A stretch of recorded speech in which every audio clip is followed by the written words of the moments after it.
Field marshal Asim Munir सदर पाकिस्तान बनना चाहते हैं। देखिए, पूरा मुल्क तो आसिम मुनीर साहब के कंट्रोल में है, तो वो सदर पाकिस्तान क्यों बनना चाहते हैं? कभी आपने ये सोचा? मैं आपको बताता हूँ क्यों बनना चाहते हैं। ये बड़ी सादी सी बात है। आसिम मुनीर साहब कुछ भी कर लें, पाकिस्तान को जितना मर्जी कंट्रोल कर लें, डोनाल्ड ट्रंप से जितनी मर्जी तारीफें करवा लें, लेकिन उन्हें आलमी सतह पे महज़िब ममालिक में कभी भी एक सरकारी मुलाजिम से ज़्यादा प्रोटोकॉल नहीं मिलेगा। ये चीज़ तकलीफ देती है। जब अपने मुल्क के अंदर आप मौजूद होते हैं तो आपके लिए हर चीज़ रुक जाती है। सदर पाकिस्तान की गाड़ियाँ भी रोक कर आपको गुजारा जाता है। वज़ीर आज़म जो है वो आपके जूते पॉलिश करता है दिन रात, और आपके कहने के ऊपर हाँ बोलता है, आपके कहने के ऊपर ना बोलता है। और जैसे ही आप पाकिस्तान से बाहर जाते हैं तो आपकी हैसियत एक सिक्योरिटी गार्ड जैसी हो जाती है कि ये सरकारी मुलाजिम है। यूरोप में आप चले जाते हैं तो आपको सरबराह मुमलिकत वाला प्रोटोकॉल नहीं मिलता, क्योंकि आप पाकिस्तान में जितना मर्जी गंद मार लें, यूरोप में, अमेरिका में, बाकी ममालिक में जब आप वहाँ जाते हैं तो वो आपको वैसे ही ट्रीट करते हैं जैसे एक सरकारी मुलाजिम का प्रोटोकॉल है।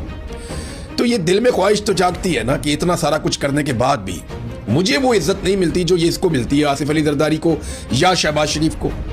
तो अगर एक आईनी ओहदा साथ में लग जाए, वैसे तो इन्होंने अपना ओहदा भी आईनी कर लिया कि अब अगर आर्मी चीफ को आपने हटाना है तो आपको 2/3 अक्सरियत चाहिए होगी। वैसे ये भी एक मजाक है, ये तो वजीर आजम का अपना इख्तियार है कि वो जब चाहे आर्मी चीफ को तब्दील कर दे। अभी अमेरिका के अंदर उनके वजीर जंग ने, पीट हेग्सेथ ने, वो अपना चीफ उन्होंने बदल दिया। किसी ने, अपोजिशन ने, हुकूमत ने, किसी ने आवाज ही नहीं उठाई। उन्होंने कहा ठीक है भाई, इसका इस्तेहकाक है, इसने बदल दिया।